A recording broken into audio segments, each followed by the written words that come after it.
All right. Well, hello everyone. I'm Lindsay Lemmer. I'm the Alder for District 3. I'm joined by Grant Foster, the District 15 Alder, and Laura Larson, the City of Madison finance guru. And we are here to talk about the City of Madison budget. Laura has kindly offered to give us an overview of kind of the basics of the budget and also give a deep dive on some of kind of the top questions and issues that are really coming out right now. So thanks for joining. Wonderful.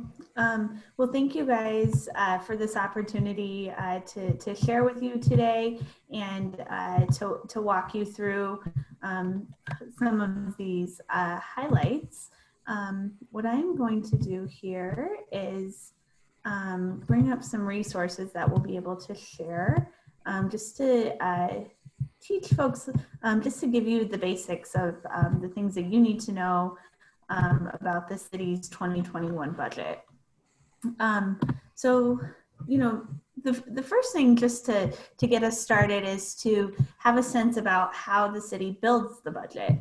And so Madison's fiscal year is the same as the calendar year. So we begin work on the budget in the spring, and then you all as residents hear a lot about it in the fall after the mayor introduces the budget.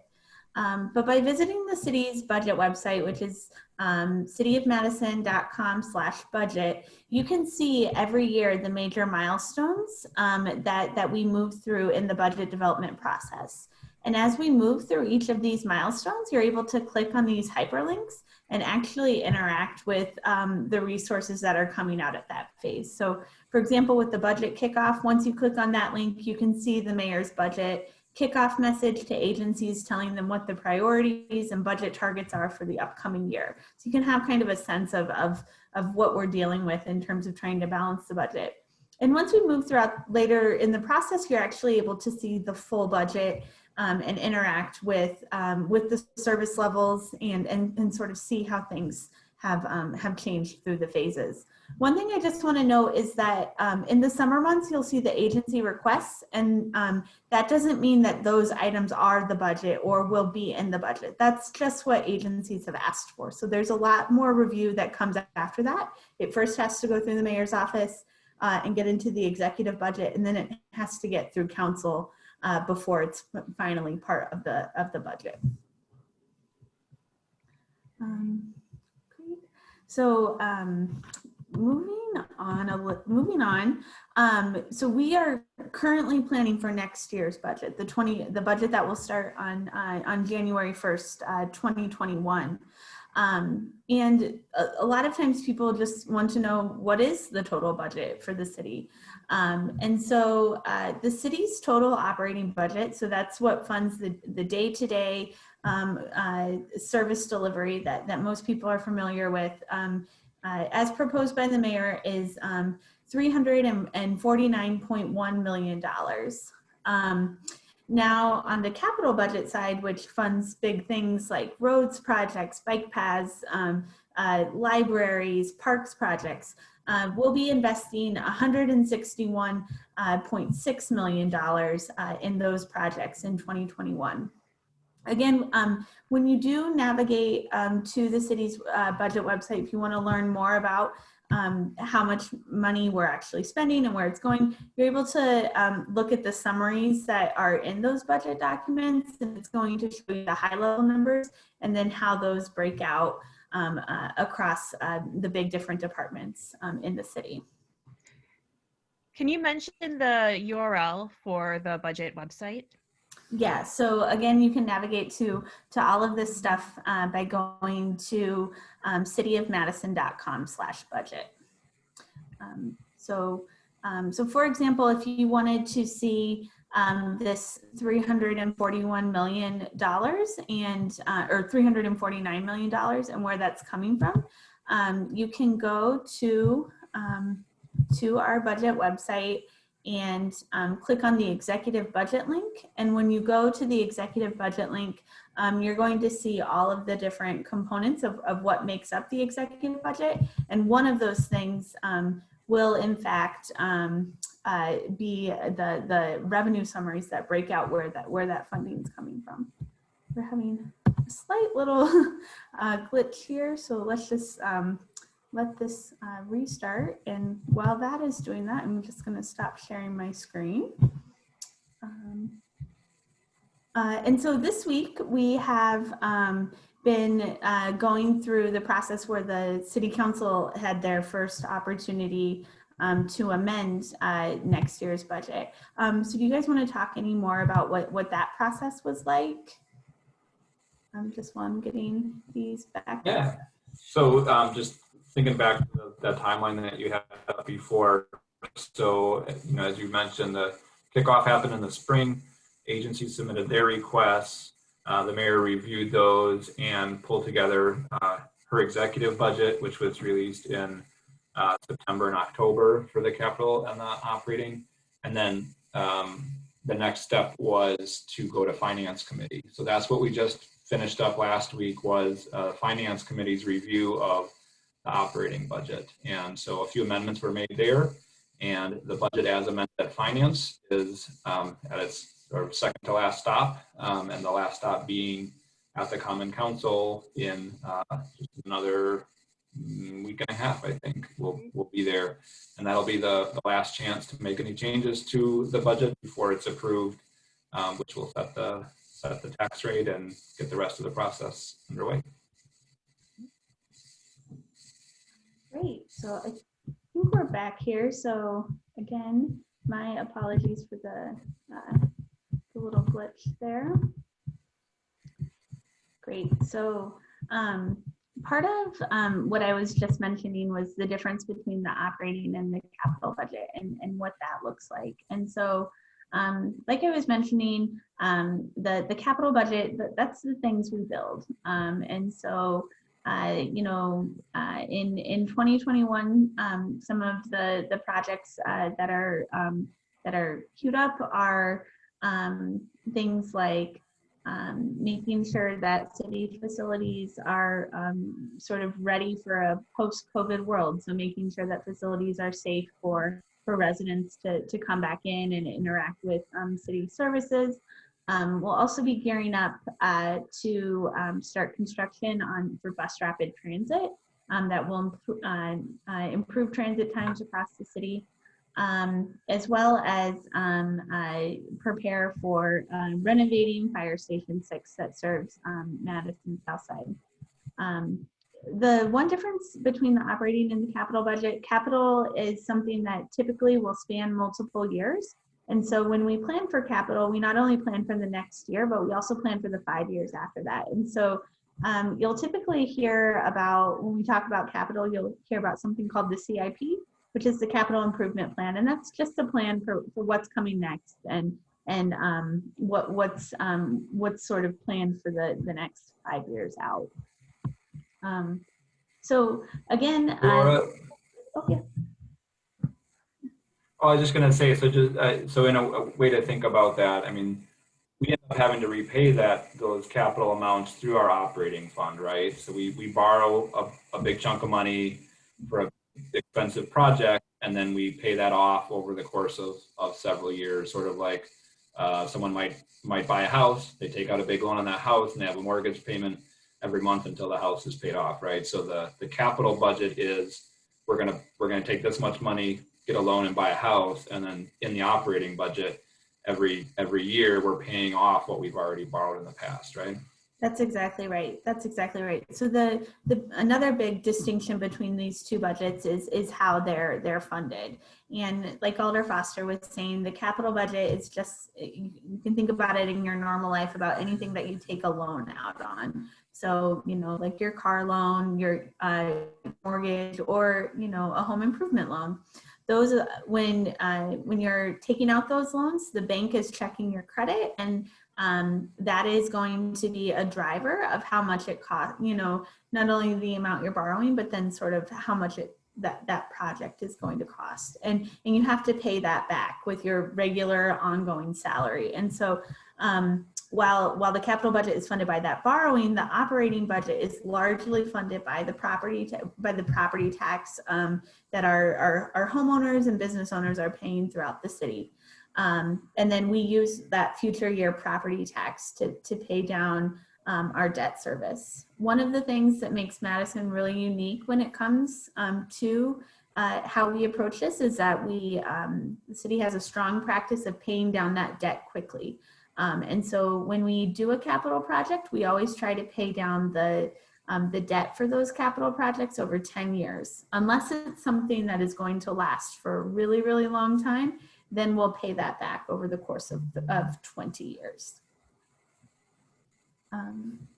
Some other big things just to distinguish between the two, like I was saying, capital projects fund things like libraries, affordable housing, water system improvements. When you think about the operating budget, that's probably more of the stuff that you're used to seeing in terms of your day-to-day interactions with the city. And that's things like trash collection, snow removal, operating of our parks, and the city's bus system. So not a surprise to many that the 2021 budget was a difficult year, and a lot of questions about how did we balance the budget? How did we sort of come out of dealing with the economic fallout? And the one thing to understand is going into the planning process for this year's budget, we were projecting that expenditures were going to be $16.5 million more than what our revenues were going to be. And so what that means is that we either had to identify new sources of revenue, or we had to find ways to reduce expenditures in order to present a balanced budget that the council could deliberate on. And so in the mayor's final budget, that $16.5 million was balanced through four major actions. The first is utilizing $8 million from what's commonly referred to as the city's rainy day fund. So the city has what is fund balance that's sort of just accumulated leftover revenue. It's accumulated over multiple years, and we go to that source for unanticipated things as they come up. And so next year we'll be using $8 million from that source for one-time revenue loss or one-time expenditures that are the result of COVID. And then the assumption there is that after post-pandemic, those things will come back. So some of the big things that would fall into that category would be like loss of our rooms, loss of the city's share of our of the revenue that we get when somebody comes into town and stays in one of our hotels, or loss of other types of revenues like building permits or sort of other charges for service, like if somebody's renting a city facility, that sort of thing. The other thing, the next item that was done to balance the budget was increasing the ambulance conveyance fee, as well as building inspection fees that are associated with the town of Madison starting to become part of the city of Madison. And so what this means is next year, if you are transported by one of the Madison Fire Department ambulances, the rate that will be paid is higher. But for nearly all residents, that increase will be funded through private health insurance. If folks do not have access to private health insurance and are not on Medicaid or Medicare, there is a hardship waiver through the city's finance program that folks can reach out to if they are unable to pay that ambulance fee. And then the last two items are really focused on reducing expenditures. So the mayor made a series of $3.3 million of expenditure cuts from agency budgets. And these are really just either efficiencies that were realized or actual reductions to service. And then finally, city employees will be asked to take unpaid days away from work next year. and fire and police employees will be asked to come back and renegotiate their contracts in order to realize savings. You can learn more about all of these things in the executive summary that accompanies the operating budget, that again is available out there at cityofmadison.com/budget under the executive budget tab.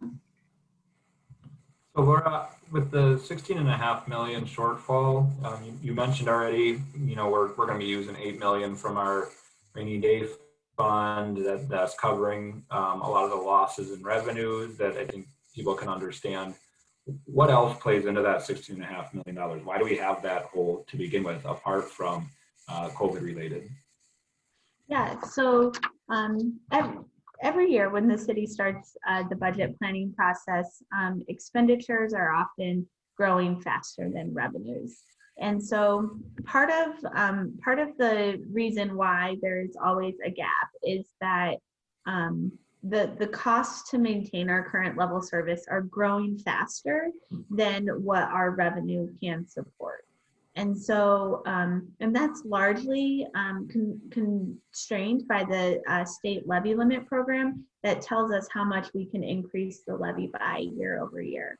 And so in order to balance the budget in a regular year, we are typically having to look at ways to either scale back expenditures or to look to new revenue sources in order to kind of make up for that difference. So some of the other things that were contributing to that $16.5 million growth this year were things like employee costs. So that's things like health insurance, pension rates, that sort of thing. As I mentioned, police and fire, we're asking them to come and renegotiate their contracts. Police and fire are still represented through the collective bargaining process. So they have bargained pay increases that will begin in January that we are obligated to fund that are included there. There's also just other things associated with the fact that things just get more expensive from one year to the next. So for example, many software solutions that the city uses to conduct its business are now moving to where we have to pay an annual subscription. And so the increased cost for maintaining all of those systems next year will be about $1.6 million as well. Great. So now we're going to shift gears a little bit and talk in more specifics about where the money in the city's budget actually comes from. And just like we were doing the distinction earlier of talking about operating versus capital, we're going to talk about the funding and sort of where the money goes, both capital versus operating. And so this chart here is showing you how our capital budget is funded. And so you can see in the pie chart that 58% of it is funded by what's called GO borrowing. So GO means general obligation. And what that is it's borrowing that the city's doing and then committing to ultimately paying back through the property tax in future years. So over half of the capital budget, that $161 million that I was referencing earlier, is being funded through this source of borrowing that will ultimately get paid back on your property tax bill. The next biggest shares of the capital budget are intergovernmental sources of revenue as well as revenue bonds. So talking first about intergovernmental, what that means is if we do a project and we're sharing the cost of that project with other government partners, whether that's Dane County or a surrounding jurisdiction, what will happen is typically the city of Madison will do the project and then we'll get reimbursed from those partners who are helping us on the project. So think about a roadway that is a county road in the city of Madison and in a neighboring jurisdiction. All three governments will pay for any work on that road, and then we'll pool it together so that it's just one project instead of trying to say this piece is City of Madison versus Dane County versus City of Verona.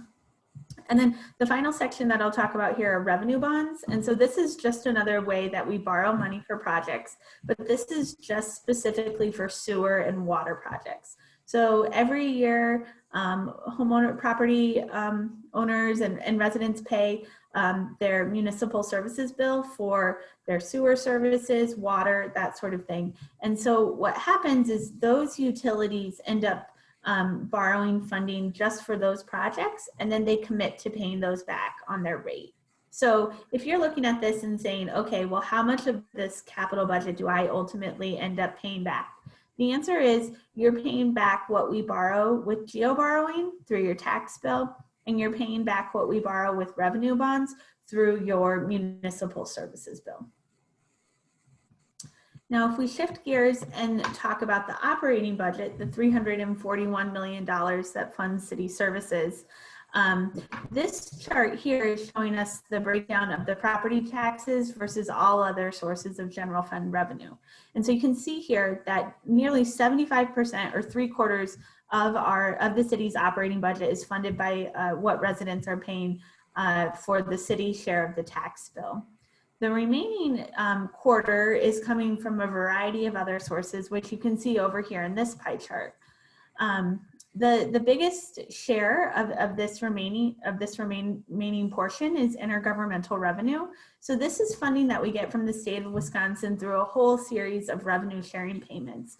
And it really runs the gamut from a program called expenditure restraint that incentivizes communities from sort of controlling revenue growth to payments that they pay for the share of city services that they get from the state buildings that are located here in Madison. Outside of intergovernmental revenue, you can see it's sort of a variety of other sources. The next largest share would be what's called payment in lieu of taxes, that gets abbreviated to PILOT. This is payments that we receive from entities that don't pay a tax bill. And so for example, the golf courses pay a PILOT, the water utility pays a PILOT for their properties that they have. This piece of revenue also includes the share of room tax revenues. Again, that's coming from the hotel tax that people pay. That is used as a funding. A portion of that is used as general fund revenue. After pilots, the next largest share of revenue coming into the general fund is for charges for service. And I previously mentioned next year the ambulance conveyance fee will be increasing, and that's what's making up the biggest share of the charges for service. So when we think about the tax bill itself, as I was mentioning, almost 3/4 of the city's general fund is funded by what folks are paying on their property tax. Now, if we look at how the tax bill is changing from 2020 to 2021, it will be going up just over 2%. Now that's the lowest rate of increase since 2023. Additionally, it's much lower than the 15-year average of sort of how the property tax bill has been changing over in recent years. So if we look back 15 years, the average increase year over year is about 4.3%. And as I mentioned, this year it'll be growing by just over 2%.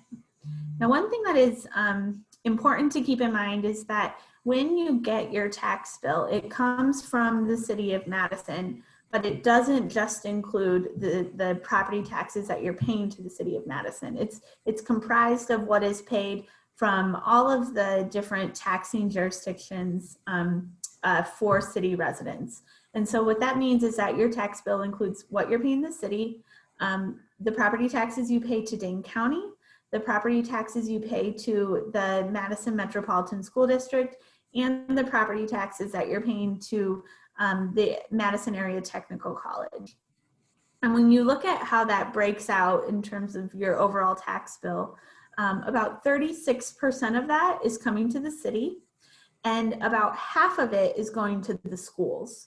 And so, and then the remainder is split between the other two items. So as we think about the referendums that are being debated right now, that would potentially impact property taxes for the school district share, you may see that ratio change a little bit. But again, the school district is what is making up the biggest share of that bill that you're paying every year.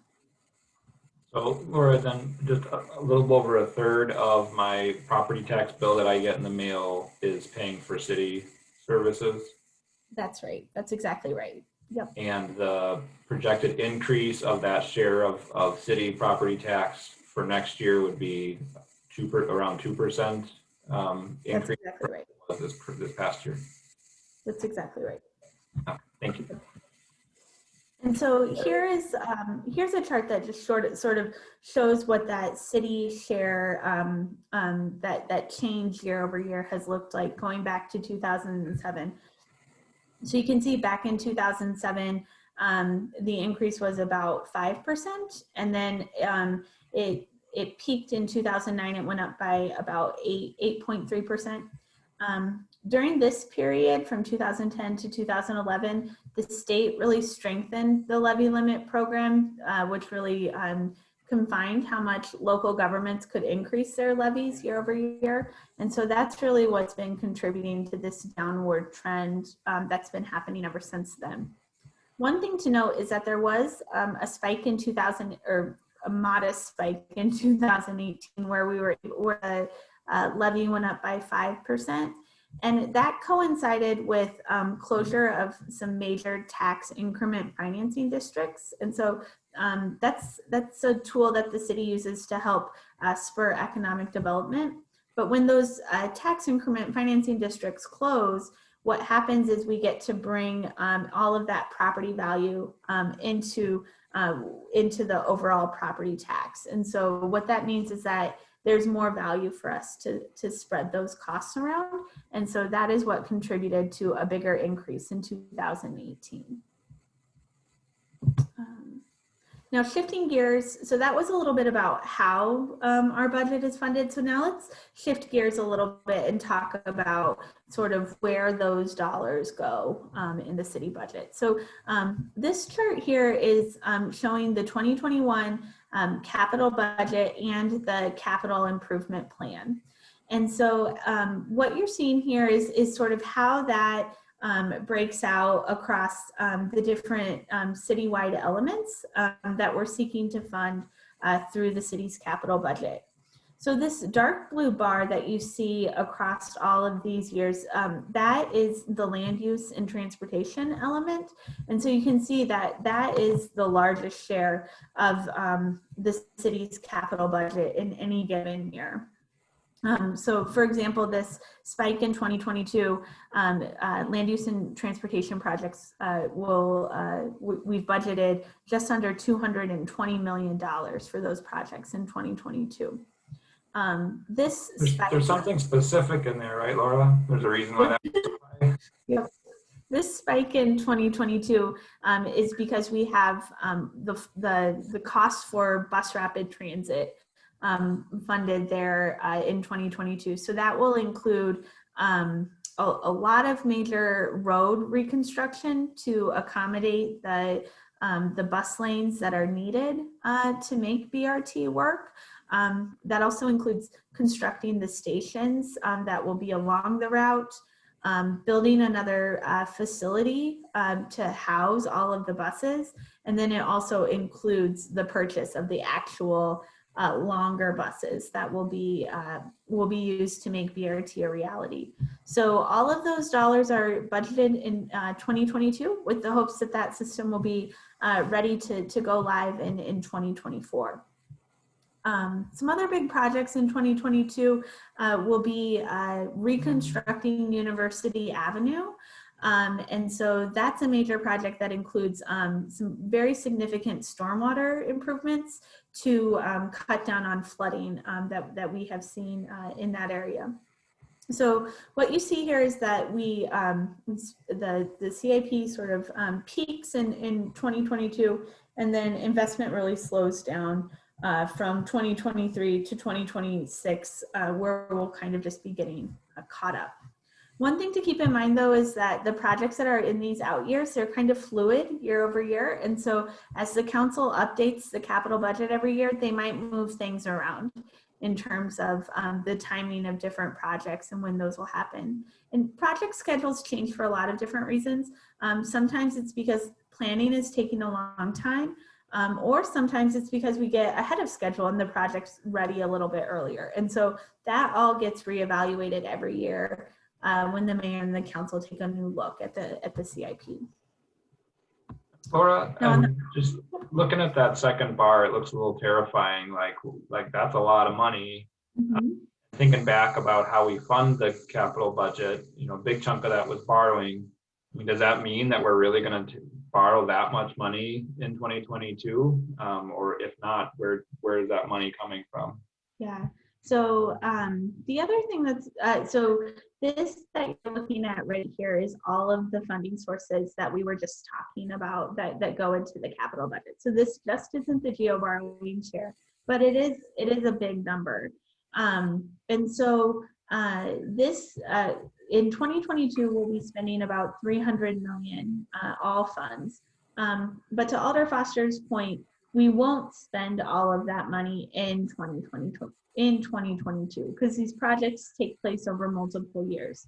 And so what will happen is that we will actually borrow that money after we've spent it, and when the construction has taken place. And so while there's a lot of things that are stacked up here, these items will come onto the tax bill at a slower pace, slowly really between 2023 and 2025, depending upon how, with BRT in particular, how quickly that's done. The other thing to keep in mind is that the BRT project in particular is anticipated to receive a big federal grant that will offset that will offset over 3/4 of the cost of completing that project. So again, while this number looks very large, the portion of it that will get paid back through the property tax is really it's closer to 150 to 200 million. So shifting gears now to the operating budget, as I mentioned, in 2021, we're budgeting $341 million for expenses. And what this chart here is showing you what those expenses look like across different functional areas in our budget. So you can see that public safety and health makes up the largest share of our budget. So fire, police, and the city's share of public health next year are anticipated to cost about $151.9 million. The next largest share is public works and transportation, which includes things like parks, traffic engineering, the streets division in terms of their trash and recycling collection. Those services cost about $64.9 million. And then the third largest share is our debt service. And so that's paying back that GO borrowing from prior years. So within these numbers, it can be kind of intimidating to really know, so what's being funded and what has changed. So let's take a minute and kind of break down what's in the budget for each of these categories. But before we do that, I just want to kind of point you to a resource that can really help you to understand how the budget is changing year over year. So at the front of the budget book in the expenditure summaries on the budget website, you can see a table that shows each of those functional areas and sort of what the 2020 adopted budget was, what agencies requested, and what is in the executive budget. And within each of these columns, you can see the dollar change from the prior phase, along with the percentage change. So as I was mentioning earlier, the mayor's budget balancing plan included $3.3 million reduction, $3.3 million in reductions to agency budgets. And so you can really see the dollar impact of those by department by looking at this dollar change request. So let's now kind of break those functions apart and kind of talk about what's included in these different categories.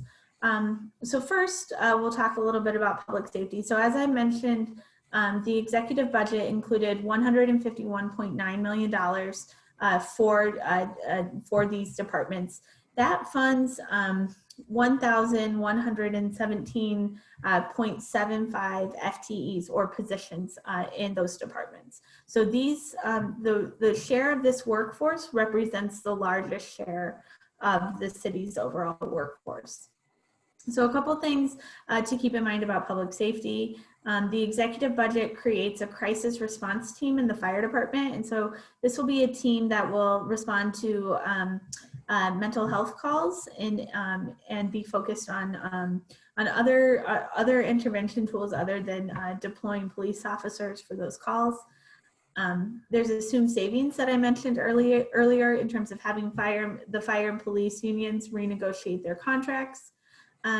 We've eliminated the school resource officer program, which is based off of action that was taken by the school board earlier this year. So that actually eliminated 4 positions in the police department.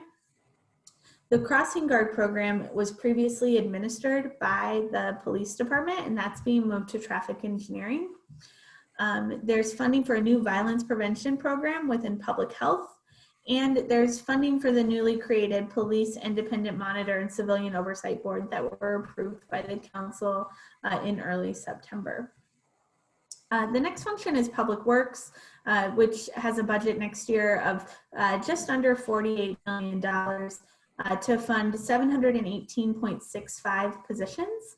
As I was mentioning, this includes things like our Parks Division, all of the work that the Streets Division does for trash and recycling, along with snow removal. And this also includes our engineering department that oversees a lot of different construction projects. So in 2021, there will be reduced presence of lifeguards at various beaches throughout the city. There'll still be lifeguards at beaches. They won't be there at the same level that they were previously there.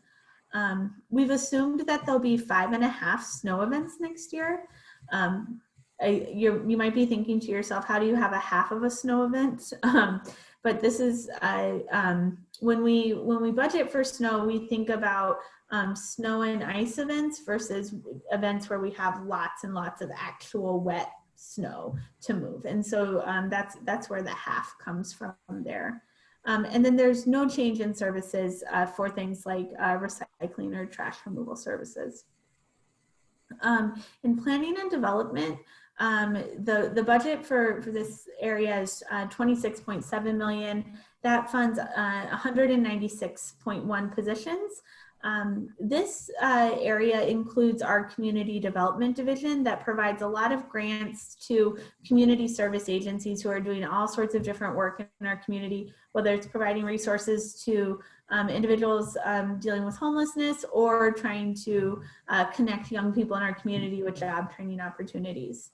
So in next year's budget, we've created the COVID Relief Fund, and this will be a new source of funding that will be administered through a community, a local nonprofit who will provide residents with resources to continue navigating through the pandemic. There's also additional funding for youth employment programs, along with continued funding for planning grant programs, including that are focused on providing really lifting up various neighborhood and arts programs. The next area is administration and general government. So these areas cost about $25.7 million, include 220.45 positions. This includes things like the city's finance department, HR, information technology, the council office, the mayor's office. So big changes next year are reduced costs for elections because there'll be fewer elections in 2021 compared to 2020. One thing to note is that there's continued funding to support increased levels of absentee voting in the event that we're still sort of in these pandemic times. There were eliminated positions in the attorney's office and HR as part of the budget reductions. And as I mentioned, increased funding for different software systems that city staff need to use. On the library side, the budget is about 18.8 million. There's 135.45 positions. Starting next year, there will be no library fines collected across our system. Sunday hours will be transferred to different branches serving the north and south sides. And there'll be reduced hours at the Monroe Street Library. It will go back to a 3-day-a-week service. And then finally, transportation, which includes Metro Transit, the Traffic Engineering Division, along with our parking utility. The general fund budget here is 17 million, funding 590.55 positions. Next year, we'll continue to use a portion of funding that the city received through CARES Act to fund operations at Metro. And that will allow us to continue enhanced cleaning on Metro buses as people start to utilize buses more. The crossing guard program will be transferred from the police department to traffic engineering, and there's increased cost for the radio system that's utilized by our public safety and public works departments. That was a lot of information. Any questions there? One thing I do want to point out is, as Alders Foster and Limmer were pointing out earlier this week, the council did have the opportunity at Finance Committee to offer amendments here. So the dollars that you're seeing here are what were included in the mayor's executive budget, and this doesn't reflect any changes that that were adopted by the Finance Committee earlier this week. I guess just one question, Laura. So looking at all of these categories, are there, you've got the major highlights, but kind of taken all together, are there like by category, are there broad changes from this year as compared to last year, or like what? I mean, I see some of the highlights here. I know that, you know, compared to 20 million or $50 million, they're not very impactful. What, I mean, I guess my sense is it's pretty much a kind of continuation of what we've done in the past. But I mean, is there anything that stands out for you? You're right. There were no major shifts in terms of this share of the budget now got larger than another share. The sort of ratios and how the dollars are getting spent remain the same year over year. We do have just a couple of areas where new programs are getting stood up, but you're right. Largely, the goal in 2021 was to continue to maintain the current level of service. So some of the areas where new things were added was this crisis response team. There were, the mayor's budget included 350,000. It was increased by 250,000 at council earlier this week. This new funding for the violence prevention program in public health, that will actually be a shared program with Dane County, since public health is a joint venture between the city and county. And then the last new item is the COVID relief fund in the community development division. But again, that was funded by sort of shifting resources around within their department's budget. So I think it's very accurate to say that this largely is a continuation of the current level of service that we're providing in 2020. So finally, we just want to talk to you about how you can know and understand what capital projects are happening in your neighborhood. As we've been talking about the capital improvement plan, that plan funds 156 projects over the next 6 years in the community. And again, if you go to our website, you can visit the capital projects map. And what you're going to see is you're going to see a version of this map that has all of the dots and lines for where those 156 projects are going to be happening over the next 6 years. If you click on any one of those projects, you can see sort of what it is, what's sort of the high level goal that it's trying to advance, which department's doing the work, how much it's going to cost, and then you can actually link to the budget book where that project is funded. So this is just a great tool to kind of look at sort of take those numbers off the page and actually get a sense of what that will look like as part of your neighborhood and sort of the path that you travel in the community. So that is all that we have for you today. I will turn it over to Alders Lemmer and Foster to either ask more questions or to wrap us up this afternoon. I thought that was really helpful information. So thank you so much, Laura. Say that map I think is really handy, and it is a time suck too, because it's just there's so much really good information in there. It can I have spent a good amount of time just clicking around. So I encourage everyone to go there and look at it, and to dive into the budget information on the city budget website, and to contact me and Alder Foster with what your questions are and what your priorities are in this budget. So, Laura, can you remind us what that website is one more time? Yep. Cityofmadison.com/budget.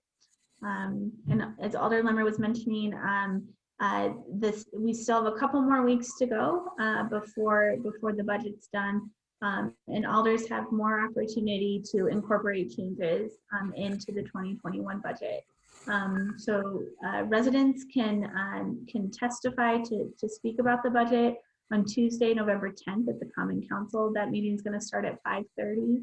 And so you'll be able to sign up and register for that meeting starting at the end of the week next week by visiting the city clerk's website.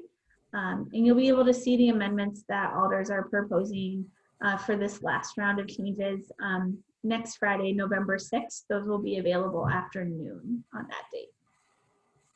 And both Alder Lemmer and myself do a pretty routine website blog update that you can also, if you go to that cityofmadison.com and just search for either of our names, you'll be able to find those blog posts, and we'll be sharing links out with all those details of how to sign up for meetings and provide testimony, as well as just contact information for us if you don't have that already.